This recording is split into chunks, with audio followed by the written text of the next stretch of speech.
प्यारे साथियों, नमस्ते नमस्कार। आज देख रहे हैं भाग 2 भाषा 1 यानी Hindi UP TET second paper के लिए 30 क्वेश्चन देखेंगे। महत्वपूर्ण क्वेश्चन है। पहला क्वेश्चन आपके स्क्रीन पे आ चुका है कि भाषा अर्जन और भाषा अधिगम के संदर्भ में कौन सा कथन सत्य नहीं है। तो कौन सा कथन सत्य नहीं है? भाषा अर्जन में विभिन्न संकल्पनाएं मात्र भाषा में बनती हैं, यानी ऑप्शन आपका दूसरा सही हो जाएगा साथियों। अगला क्वेश्चन देखेंगे हम लोग कि श्रव्य दृश्य साधनों के प्रयोग का तर्काधार इस तथ्य पर आधारित है कि क्या होता है कि इससे हमारी दोनों इंद्रियां सक्रिय होती हैं। ठीक है, ऑप्शन आपका तीसरा सही हो जाएगा। अगला क्वेश्चन देखेंगे कि वाचन पठन वह जटिल अधिगम प्रक्रिया है जिसमें दृश्य श्रव्यों सर्किटों का मस्तिष्क के अधिगम केंद्र से संबंध निहित है। यह कथन किसका है? तो यह कथन है कैथरीन ओकानर, यानी ऑप्शन आपका दूसरा सही है। अगला क्वेश्चन है एक बहुभाषिक कक्षा में आप किसे सबसे कम महत्व देंगे? तो ये बच्चों को सिखाना कि दो भाषाओं के मध्य विद्यमान समानता व अंतर का विश्लेषण कैसे किया जाता है। ऑप्शन आपका पहला सही है। अगला क्वेश्चन आपका लिखा हुआ है कि प्राथमिक स्तर पर भाषा की पाठ्य पुस्तकों में किस तरह की रचनाओं को स्थान दिया जाना चाहिए।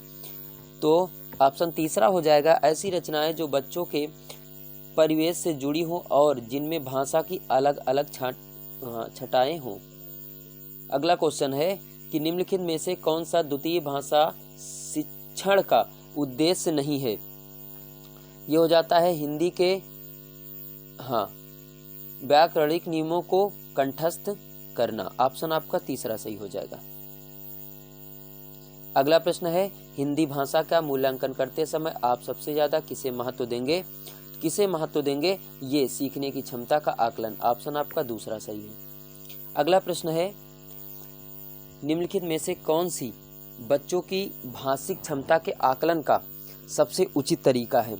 सबसे उचित तरीका है ये बादल, आसमान, चिड़िया, बच्चे आदि संज्ञा शब्दों का प्रयोग करते हुए एक कहानी लिखना। ये सबसे आसान तरीका है। ऑप्शन दूसरा सही है। अगला क्वेश्चन है कि बच्चों की मौखिक अभिव्यक्ति का विकास करने के लिए सबसे कम प्रभावी तरीका कौन सा होता है? कौन सा होता है? ये होता है व्याकरण आधारित संरचना अभ्यास। ऑप्शन आपका दूसरा सही।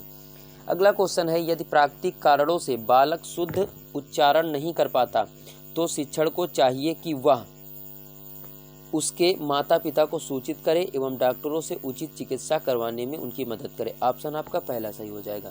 3 ऑप्शन अगले पृष्ठ पे हैं, ये देखिए। ठीक है, अगला प्रश्न है यदि छात्र की इंद्रिय में दोष है तो वह न भाषा सीख सकता और न अपने मनोभावों को अभिव्यक्त कर सकता है। तो ये श्रवण। ऑप्शन आपका दूसरा सही हो जाएगा, श्रवण। ठीक है, ऑप्शन कौन सा सही हो जाएगा? दूसरा। अगला क्वेश्चन है ही अन्य भाषाई कौशलों को विकसित करने का प्रमुख आधार बनता है। क्या बनता है? तीसरा, श्रवण कौशल। ऑप्शन आपका तीसरा सही हो जाएगा। अगला प्रश्न है निम्नलिखित में से कौन सा लेखन शिक्षण का उद्देश्य है? देखो, सुपाठ लेख लिखना, सोचने एवं निरीक्षण करने के उपरांत भावों को क्रमबद्ध रूप में व्यक्त करना, शब्दों की शुद्ध वर्तनी लिखना, यानी उपरोक्त सभी। चौथा ऑप्शन आपका सही हो जाएगा साथियों। अगला प्रश्न है भाषा की कक्षा का माहौल कैसा होना चाहिए? कैसा होना चाहिए? ये होना चाहिए जहां बच्चों को उनकी बात कहने और सुनने के आधिकारिक अवसर मिले। पहला ऑप्शन आपका सही है। अगला प्रश्न है पहली कक्षा में पढ़ने वाली अंकिता अक्सर ड़ा वाले शब्दों को गलत तरीके से बोलती। आप क्या करेंगे? तो चौथा ऑप्शन सही हो जाएगा। स्वयं ड़ा वाले शब्दों को सहज भाव से उसके समक्ष प्रस्तुत कर उससे धैर्यपूर्वक बोलने का अभ्यास कराएंगे। ऑप्शन चौथा सही है। अगला प्रश्न है कि प्रस्तुत गद्यांश का सर्वाधिक उपयुक्त शीर्षक है। क्या होता है? ये होता है राष्ट्रीयता और भाषा तत्व। ऑप्शन आपका तीसरा सही हो जाएगा। अगला प्रश्न है भाव एवं विचार विनिमय का समक्ष साधन होता है। क्या होता है? ये शब्द रूपा भाषा। ऑप्शन आपका तीसरा सही है। अगला प्रश्न देखेंगे कि गूंगे केरी सरकरा से कबीर का अभिप्राय है कि ब्रह्मानंद की अनुभूति। कौन सा ऑप्शन सही हो जाएगा? दूसरा ऑप्शन आपका सही हो जाएगा। अनिर्वाच्य नहीं, अनिवर्चनीय होती है, ऑप्शन आपका दूसरा सही हो जाएगा प्यारे साथियों। अगला प्रश्न है कि मनुष्य के पास अपने भावों, विचारों, आदर्शों आदि को सुरक्षित रखने के लिए सशक्त माध्यम क्या होता है? क्या होता है? ये होता है साहित्य और कला, ऑप्शन आपका चौथा सही हो जाएगा। अगला प्रश्न है भाषा तत्व के अभाव में अस्तित्व संभव नहीं है। अस्तित्व संभव नहीं है यानी मानवीय संवेदनाओं का, ऑप्शन आपका पहला सही हो जाएगा मेरे प्यारे मित्रों। अगला क्वेश्चन है मानव समुदायों में कौन सा समास होता है? कौन सा समास होता है? तो ये होता है तत्पुरुष। मानव समुदाय में तत्पुरुष समास होता है। अगला प्रश्न है कि इंटरनेट से संभावित होने वाली किस कार्य की चर्चा इस गद्यांश में नहीं की गई है? नहीं की गई है तो ये आपको बता दें, ऑप्शन चौथा हो जाएगा एंटीवायरस सॉफ्टवेयर का विकास, चौथा ऑप्शन आपका सही हो जाएगा। फाइलों के नष्ट या संक्रमित होने का खतरा कब होता है? ये होता है इंटरनेट से जुड़ते समय, पहला ऑप्शन आपका सही हो जाएगा प्यारे साथियों। अगला प्रश्न है मनुष्य की तरक्की में अहम भूमिका कौन निभाता है? तो ये निभाता है इंटरनेट पर उपलब्ध ज्ञान का सागर एवं इस माध्यम का सही ढंग से समुचित उपयोग, ऑप्शन आपका चौथा सही हो जाएगा प्यारे मित्रों।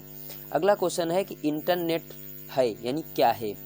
इंटरनेट क्या है? तो एक माध्यम है। अगला प्रश्न है, ऑप्शन दूसरा सही हो जाएगा। अगला प्रश्न, इंटरनेट के द्वारा किस संभव कार्य की चर्चा प्रस्तुत गद्यांश में नहीं की गई है? नहीं की गई है तो ऑप्शन 3 हो जाएगा खेलों का सीधा प्रसारण, ऑप्शन आपका तीसरा सही हो जाएगा। अगला क्वेश्चन है हर मर्ज की दवा का तात्पर्य होता है? ये होता है इसके द्वारा हर प्रकार का कार्य संभव, ऑप्शन आपका तीसरा सही हो जाएगा। अगला प्रश्न है कि प्रशासनिक की तरह किस विशेषण शब्द का प्रयोग प्रस्तुत गद्यांश में नहीं किया गया है? नहीं किया गया है तो ये राजनीतिक, आपका ऑप्शन तीसरा सही हो जाएगा। अगला प्रश्न, अनावश्यक का संधि विच्छेद क्या होगा? अनावश्यक का संधि विच्छेद होगा अन धन आवश्यक, पहला ऑप्शन आपका सही हो जाएगा प्यारे मित्रों।